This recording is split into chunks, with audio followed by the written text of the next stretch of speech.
Deus nos chamou para que o mundo não pereça. Deus nos chamou para que esse mundo que está em trevas, onde todos os dias milhares de pessoas estão morrendo, a única esperança desses milhares de pessoas é a igreja. A igreja, onde ela está, ela é como um farol. E onde é que está a igreja nessa cidade?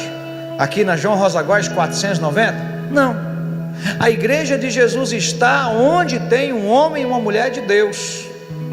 A igreja de Jesus está lá onde o Luiz trabalha, onde a Lu trabalha, onde o Júnior trabalha, onde a Sil trabalha. Lá está a igreja de Jesus. E lá tem alguém se afogando no pecado.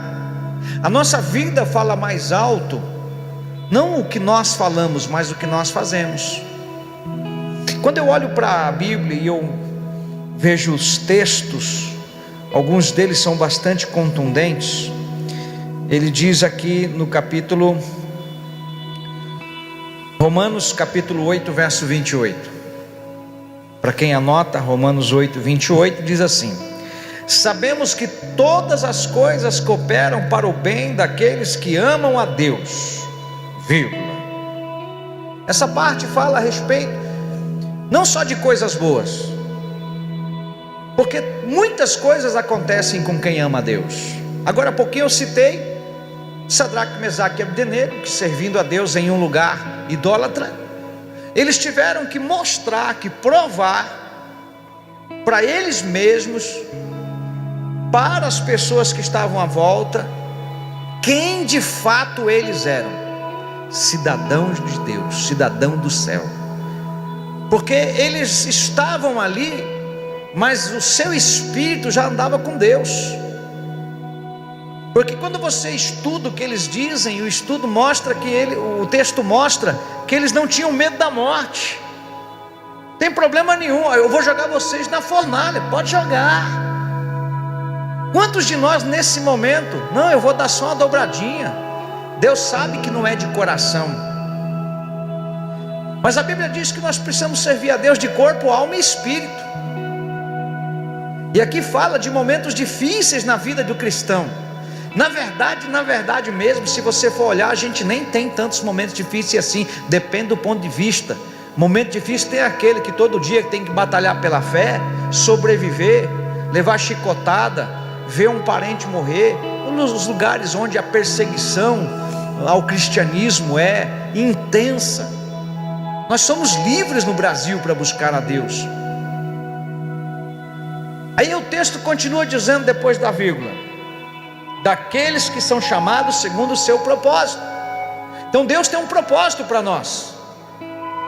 Quando você entrou por aquela porta e você ouviu, quem sabe alguém te convidou para estar aqui, quem sabe você ouviu uma palavra com o pastor Géder, com a pastora Silmara, com a pastora Cleide, qualquer outra pessoa ministrou na tua vida, quem sabe lá no GF, e você disse sim, é isso que eu quero para a minha vida. Você entrou no propósito de Deus.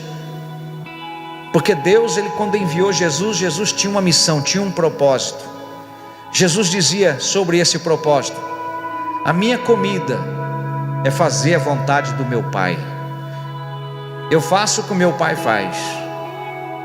Então, irmãos, eu tenho pastoreado já há algum tempo, e nós, do meio do ano passado para cá, nós começamos a trabalhar onde não apenas o pastor e alguns de perto dele pastoreassem a igreja, mas que toda a igreja fosse pastoreada, onde toda a igreja fosse amparada, fosse amada, fosse cuidada, onde toda a igreja saiba orar uns pelos outros, e não aquele entendimento antigo que o culpado são os próprios pastores que ensinaram: vamos levar lá para o pastor, que o pastor vai orar para você. E hoje é assim: vem cá que eu vou orar por você. Porque você tem plantado, você tem estabelecido onde você está, quem você é. Você é conhecido por aquilo que você faz, por aquilo que você estabelece. Na cidade, os pastores me conhecem como pastor da unidade, porque entre os pastores esse é o meu tema, sobre nós andarmos juntos. Eu criei aqui, no caso para nossa cidade, eles me conhecem por dois pequenos slogans. Um é slogan, né? A unidade conquista a cidade, baseado em João capítulo 17, onde Jesus fez a oração e o desejo dele de que a igreja esteja unida para que o mundo creia. O propósito de Deus para a nossa igreja é fazer discípulos, é amar a Deus incondicionalmente, é amar o próximo incondicionalmente. Esses são os 2 mandamentos de Deus. Os 10 se resumem em 2: amar a Deus e amar o próximo. E esse próximo não é o filho, o pai, a mãe, a esposa apenas, mas todo aquele que está à nossa volta. Essas pessoas nesse navio, eles não quiseram abandonar a zona de conforto deles, embora o propósito do navio fosse salvar pessoas. E o filme mostra as crianças morrendo, mostra pessoas morrendo afogadas, e assim está aí fora. Todas as vezes que nós ouvimos falar, a gente até acostumou a ouvir falar de morte. Morre bandido, bem feito. Morre no trânsito, meu Deus, que coisa, né? A gente vê cada coisa na televisão. Os artistas que são usados para o entretenimento, eles ficam pelados lá, adulteram, fornicam, mente, e é só entretenimento. E aí eu olho para o texto e eu começo a olhar o que significa isso. O Senhor disse em Jeremias capítulo 29 de Jeremias, verso 11: eu é que sei que pensamentos tenho a vosso respeito, diz o Senhor, pensamentos de paz e não de mal, para vos dar o fim que desejais. Então me invocareis, passareis a orar a mim, e eu vos ouvirei. Buscar-me-eis e me achareis, quando me buscardes de todo o vosso coração. Serei achado de vós, diz o Senhor, e farei mudar a vossa sorte. Congregar-vos-ei de todas as nações e de todos os lugares para onde vos lancei, diz o Senhor, e tornarei a trazer-vos ao lugar de onde vos mandei para o exílio. Essa é uma palavra destinada ao povo judeu, mas que ela ilustra bem o plano de Deus para a igreja. É interessante que ele diz assim: então me invocareis e passareis a orar a mim, e eu vos ouvirei. Essa é a parte que os crentes não querem fazer. A Bíblia fala sobre oração, por exemplo, ela fala: orai sem cessar. É um texto em Tessalonicenses, é o menor versículo da Bíblia. Agora a gente quer coisas da parte de Deus, mas nós não queremos fazer a nossa parte. Eu li uma expressão essa semana que diz assim: a santidade te leva para Jesus. Isso dá uma ideia que há um esforço próprio. Não é um esforço próprio que me leva para Jesus. O que me leva para Jesus é eu nele vou para a santidade. É em Jesus eu vou para a santidade, porque em Jesus eu sou santificado. Como eu preguei domingo passado sobre salvos pela graça e não por aquilo que eu faço. Eu sou um bom marido, eu sou um bom pagador, eu sou honesto, eu sou íntegro, eu sou bom pai. As pessoas têm uma reputação a meu respeito boa, então por isso eu vou para o céu. Justiça própria não vai salvar ninguém. É mais fácil uma pessoa que está em pecado, mas que se arrepende, como o ladrão que eu falei sobre isso aquele dia, na cruz, ele foi salvo, foi justificado, porque foi em Cristo, não foi pelos seus méritos. E aqui diz exatamente isso: buscar-me-eis e me achareis, quando me buscardes de todo o vosso coração. Alguém disse para mim esses dias, nós estávamos conversando a respeito de frutos. Por que eu não consigo? Porque não está só em falar, está em viver o que nós falamos, está em ser aquilo que Cristo nos separou para ser.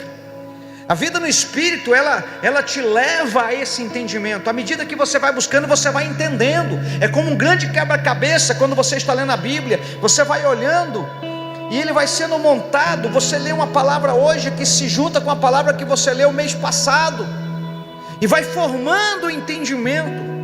O problema é que nós queremos buscar a Deus e queremos que Ele responda como o controle remoto da televisão. Quando a pilha está fraca e você não troca ela, você fica lá assim, ó, e aperta achando que vai mudar. Não vai mudar, troca a pilha. Às vezes trocar a pilha também não resolve, às vezes é o controle mesmo que foi pau. Então assim, resultados de quem está em Jesus Cristo. Eu quero isso para a minha vida, mas o que eu estou fazendo a respeito? Olha que esse texto fala assim, ó, serei achado de vós, diz o Senhor, se nós o buscarmos. Agora, eu não busco Deus lá no céu, irmão, Ele não está escondendo de nós, nós é que nos escondemos de Deus. Olha para mim, eu garanto que se todos vocês aqui realmente escolher um tempo e se disciplinar naquele tempo, esse meu tempo com o Senhor é um tempo dedicado para o meu Senhor, e aqui Ele vai, onde eu paro as minhas atividades, eu desligo o meu telefone, eu me separo da minha esposa, dos meus filhos, e eu vou ali para ficar sós com o Senhor.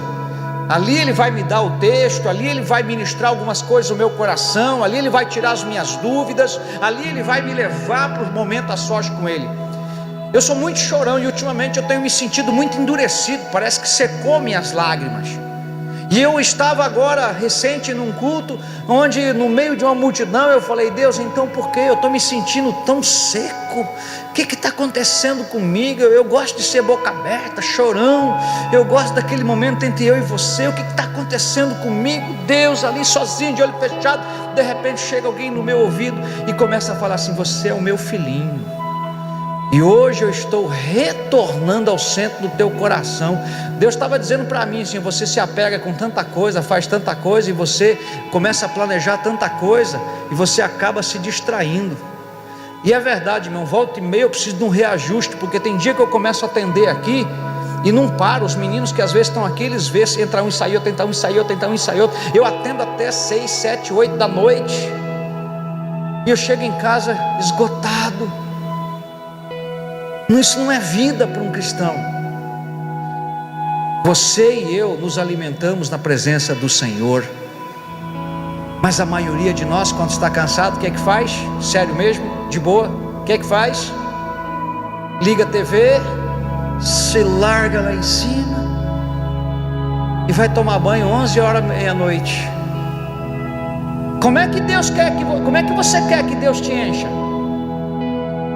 Teus problemas no casamento não vão mudar assim. Você não vai ganhar a vida nenhuma desse jeito. E pode te dar um sacode bem dado, nem para o céu você vai, porque você está se enganando. Você veste a roupa de crente, eu visto a roupa de pastor, e a gente vem para a igreja e nós fazemos o nosso papel aqui no domingo. Não vai funcionar. Não vai. Eu não consigo na força do meu braço. Com que propósito que eu tenho vivido? Qual o propósito para a minha vida? Não é as coisas da terra, não é sustentar minha família, não é manter meu casamento. O meu propósito é o céu. Eu tenho que buscar a Deus aqui na terra, viver de tal maneira que eu esteja lá com Ele, porque eu escolho lá aqui.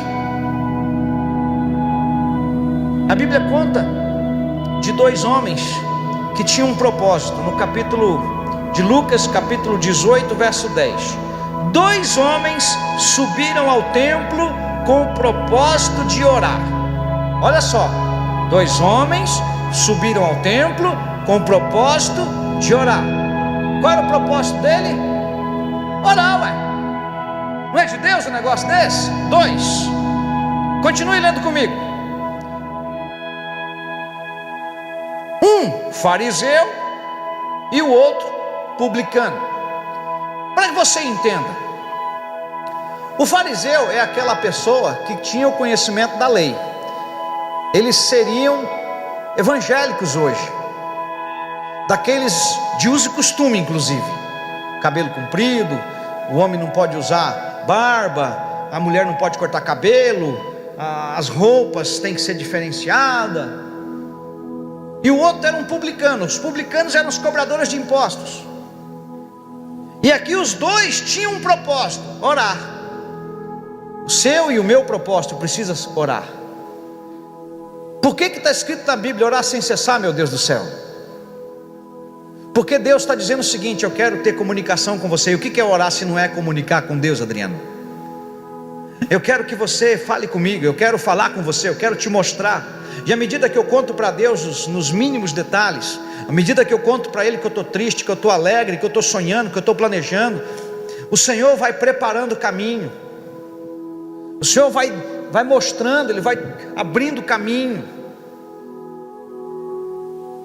E aí a Bíblia diz que o fariseu, posto em pé, orava de si para si mesmo, desta forma: ó Deus, graças te dou, porque não sou como os demais homens, roubadores, injustos e adúlteros, e nem ainda como este publicano.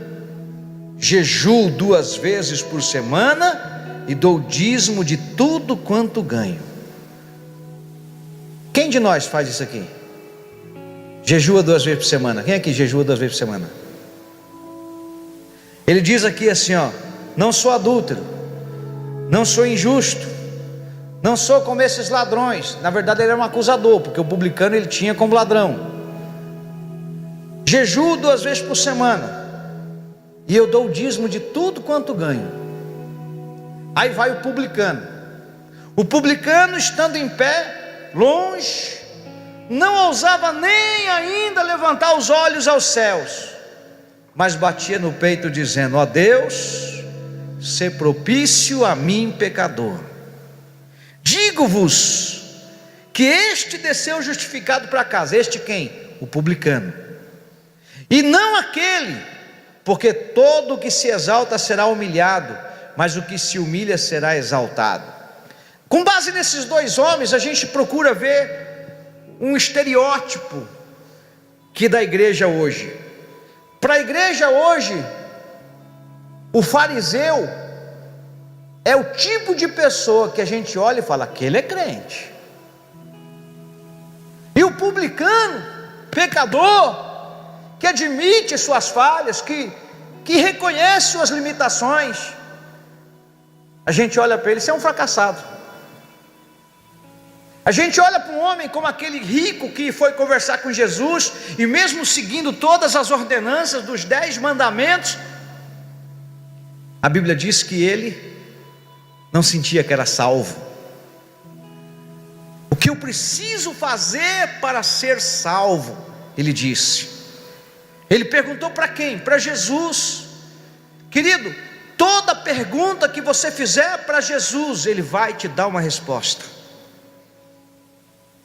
Ele vai te dar uma resposta. Eu estava ali no meu questionamento, e o pastor veio e falou no meu ouvido. Ele veio e falou: hoje eu estou entrando de volta no centro do seu coração. E uma das coisas que eu mais digo aqui, qual é? Se Deus não estiver em primeiro lugar, Ele não está em lugar nenhum. A verdade é que nós queremos tudo de Deus, mas a gente quer dar quando sobra um tempo para Ele. Meu propósito é Deus, minha família e a igreja que Ele me pôs para pastorear. Nós precisamos compreender que existem vidas, e Deus não me deu a responsabilidade só para mim, unicamente para mim. Ela é nossa, o propósito é nosso. Quando eu vejo o que está escrito em Eclesiastes capítulo 8 verso 6: porque para todo propósito há tempo e modo. Quando eu penso na grande comissão, e a gente sabe que é importante a grande comissão, a gente ouviu falar sobre isso lá também, e foi dessa expressão de que as pessoas não têm tempo para viver o propósito de Deus, que esse versículo me chamou a atenção, e foi a parte que mexeu comigo, porque é o argumento que eu mais escuto Quando eu converso com as pessoas, por que você não veio segunda? Por que você não veio domingo? Por que você não veio na vigília? Por que você não foi no grupo familiar? Pastor, eu trabalho, eu estudo, eu não tenho o tempo que o senhor tem. Sabe, irmãos, se a pessoa diz que não tem tempo para Deus, há muitos anos atrás eu ouvi a expressão: quem não tem tempo para Deus está perdendo tempo. Você está vivendo para si mesmo. E a Bíblia diz que nós não podemos viver para nós mesmos. No estudo dessa semana, no GF, vocês vão falar um pouquinho disso. A maneira como você vive não pode ser só para mim ou só para você. Eu não posso viver só para mim. É por isso que eu sempre estou com as pessoas. Deus me deu um chamado. Talvez o meu chamado seja um pouco mais extenso do que de alguns. Barnabé, a Bíblia diz que ele cuidou de duas pessoas, João Marcos e Paulo, que especificamente são citados. E Paulo é o responsável, é o apóstolo das cartas que a gente conhece. Então, quem sabe o seu chamado, você vai ganhar uma pessoa, vai discipular uma pessoa. E aí eu pergunto, como eu disse aqui na semana passada, na segunda-feira: você tem 10, 12, 15 anos de cristão, quem imita você? Porque se a responsabilidade é ir de fazer discípulos, se a responsabilidade é para fazer discípulos, então é mais difícil. Eu sempre pensei, foi uma luta por muito tempo mesmo, que eu queria e via multidões em outros ministérios, muita gente, e aquilo me impressionava, e eu ficava tão baixo astral, ficava tão mal com aquilo, chorava meses, né, amor? Meses, porque eu não via resultados. Cadê as pessoas? Cadê a resposta? Cadê a reciprocidade? Até que eu parei de dizer isso. Falei: Senhor, eu não sei fazer. E começou a haver uma certa situação aqui, onde a gente tem visto algumas pessoas darem uma resposta, e alguns estão aqui nessa noite para a glória de Deus. Uma resposta para Deus. A minha vida tem que fazer sentido.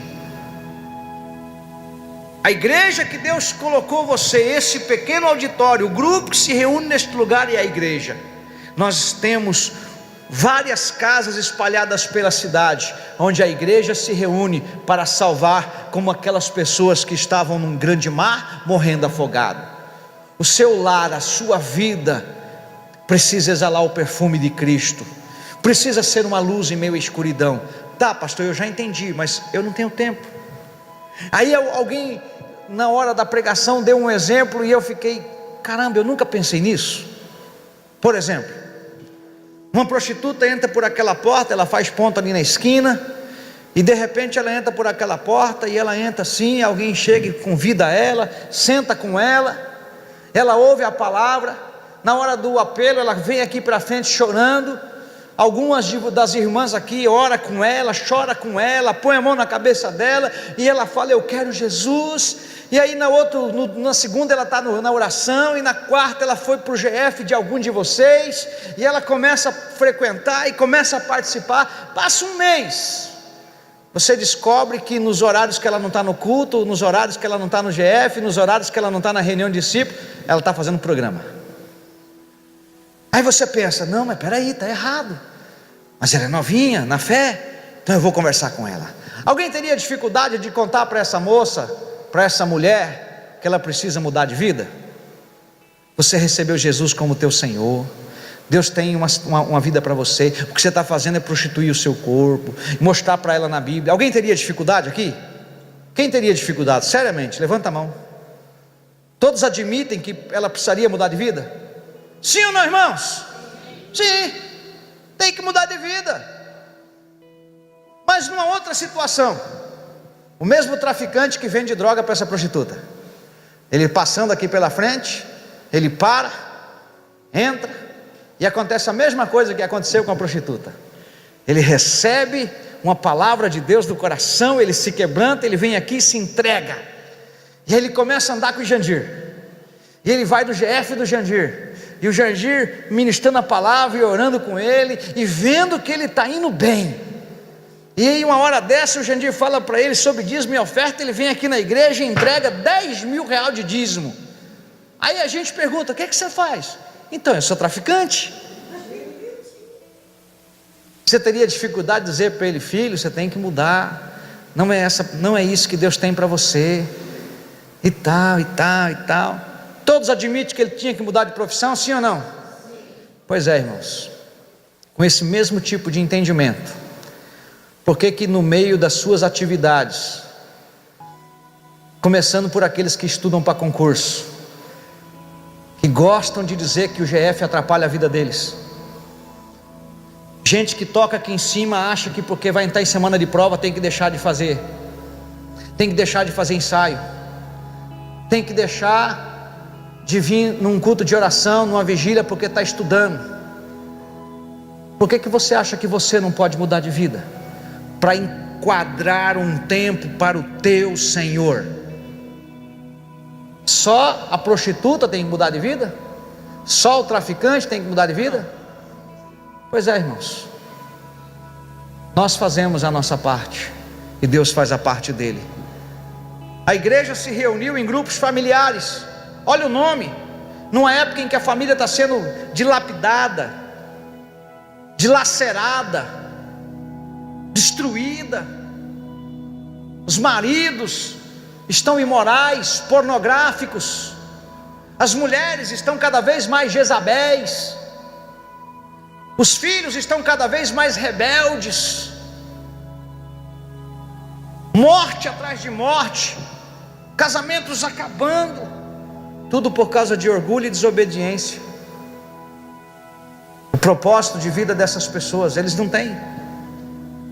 O meu propósito é amar a Deus, cuidar da minha família e cuidar da igreja que Deus me confiou, estar com vocês, ensinar vocês, mostrar para vocês, viver o que eu prego, o que eu ensino, o que eu creio.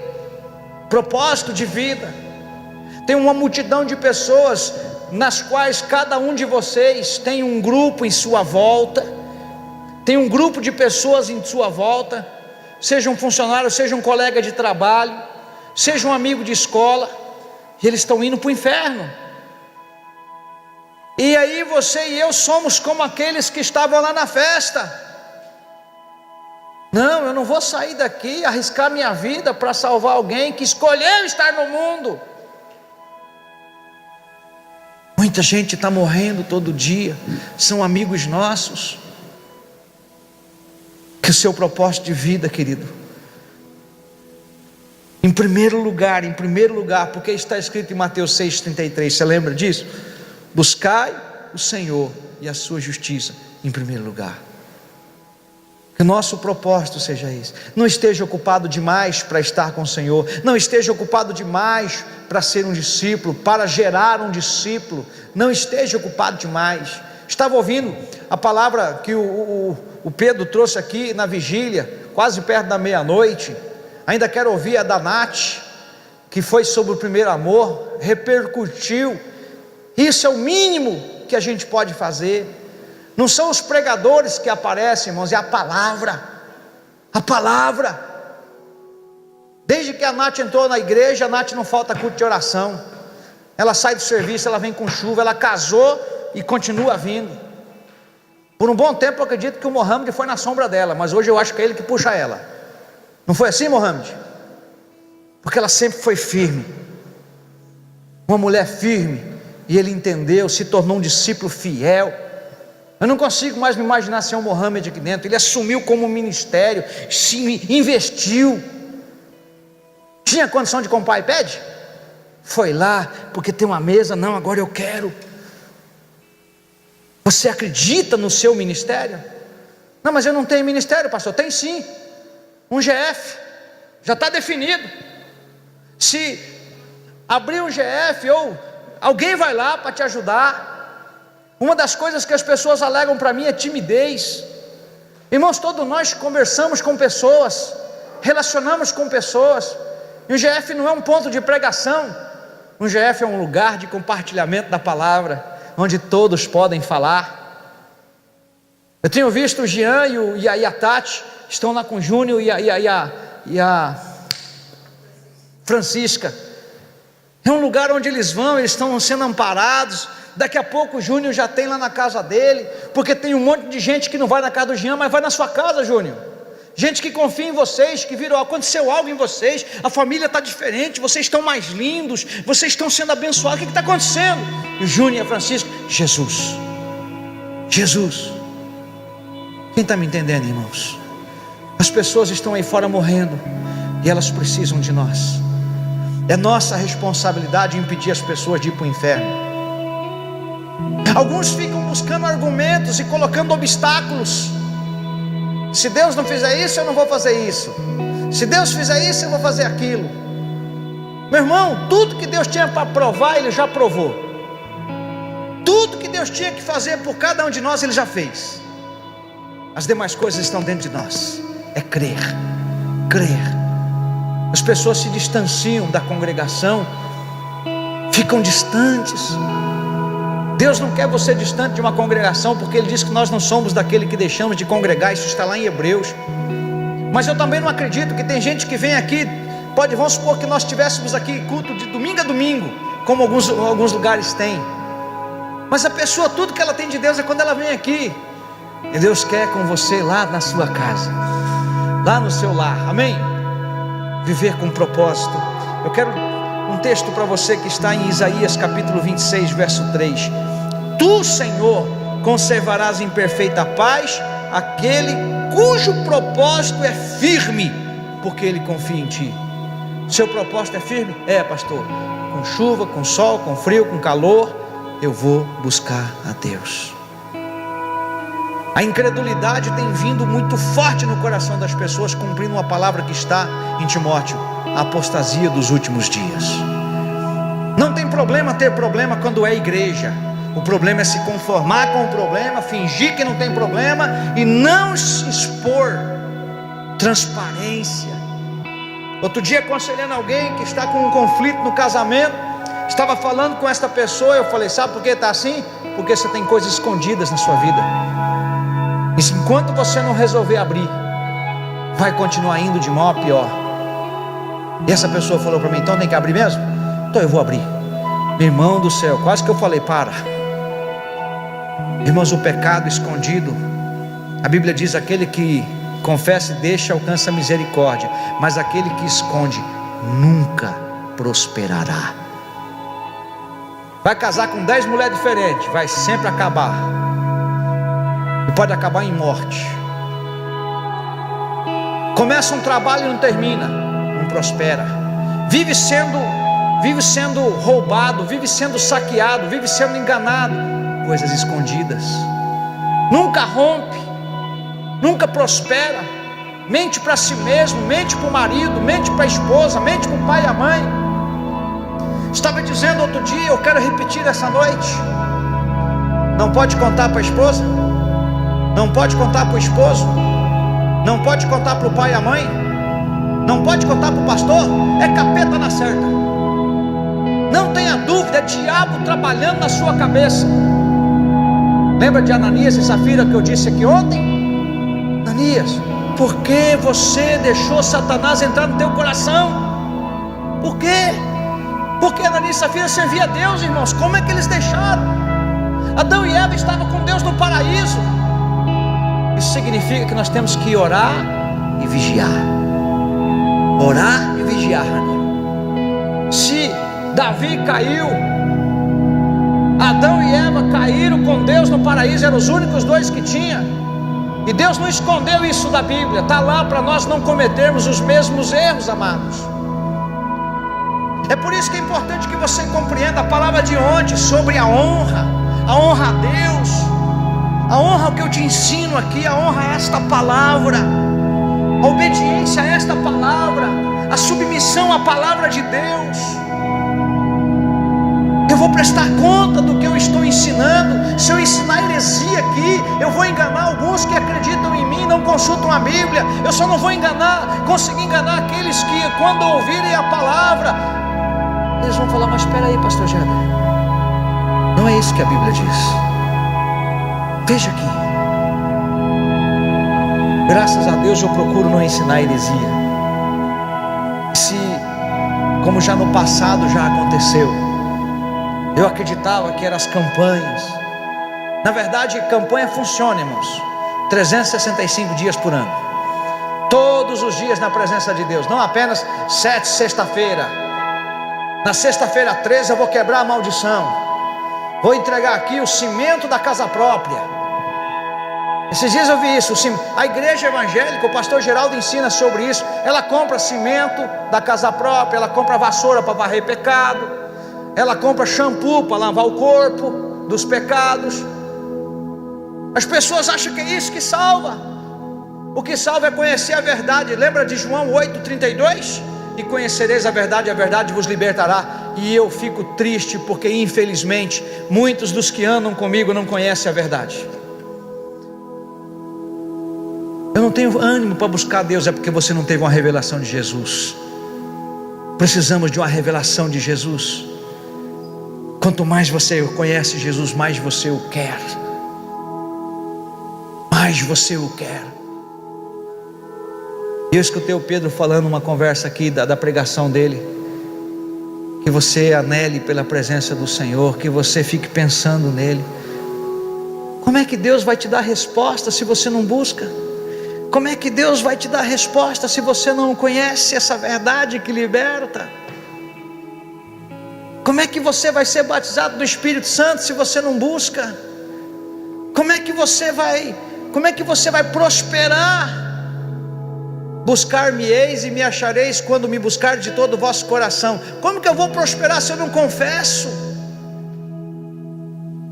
Em nome de Jesus, queridos, nós estamos começando um ano, e diz que o ano começa depois do carnaval. Infelizmente para muita gente os negócios nem começaram ainda, mas para a igreja todo dia é dia de buscar o Senhor.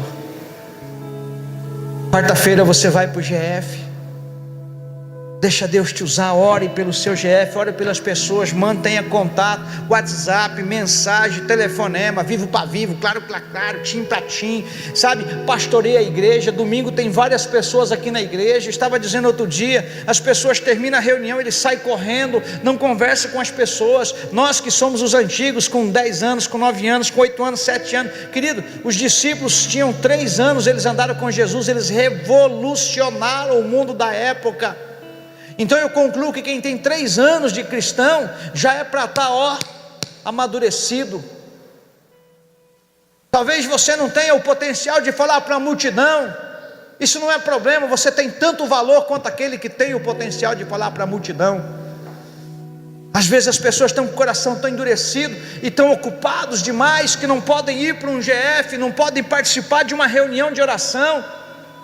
Cansados, ocupados demais, sempre colocando compromisso. Cuidado, o nosso propósito é gerar discípulos para Jesus, é gerar discípulo em todo lugar, é ser igreja em todo lugar, é ter o nosso tempo com o Senhor. E eu tenho visto que a maioria não conhece a palavra de Deus. Quando eu converso com vocês eu fico abismado. Aqui tem a Val, a Cleide, que eu sei que são professores, a Lu, que são professores. Quando você passa um ano ensinando um aluno a ler e escrever, e você no final do ano dá uma prova, e você vê que o miserável ficou um ano inteiro com você e não aprendeu, não dá um desespero em você? Não dá um desespero, Val? Eu vejo que a pessoa está comigo há 1 ano, 2 anos, 3 anos, 4 anos, ele não conhece o ABCD da fé, não conhece a doutrina da justificação, da redenção, não sabe o que é remissão, não sabe o batismo de arrependimento, não conhece a fé, não sabe.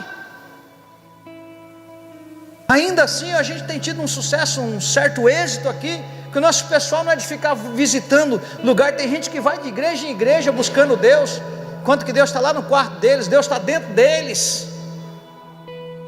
Em nome de Jesus, irmãos, cuidado com o que você fala, porque o diabo escuta e transforma numa realidade. Há tempo e modo para todo o propósito. Não diga que você não tem tempo. Faça teus cursos, teus concursos, tua faculdade, teu trabalho, mas coloque Deus em primeiro lugar. Você pode dizer amém? Talvez você não consiga, é dia de trabalho, o Rony Ronei trabalha no quartel. E ele sempre manda um zap: pastor, estamos de plantão, estamos de serviço. Acontece? Claro que acontece. É obrigado a estar aqui? Não, ninguém é obrigado. Ninguém é obrigado a ir trabalhar. Você vai porque você assumiu um compromisso. Eu assumi um compromisso com Deus. Quem assumiu o compromisso com Deus? Levanta a mão aí. Deixa Deus ver sua mão. Levanta Deus e diga para Ele: eu tenho um compromisso contigo, Senhor. O nosso corpo não quer. Em nome de Jesus, irmãos, vamos viver com o propósito de honrar o Senhor. Amém. Eu quero orar por vocês, querido. Quero orar com vocês e por vocês.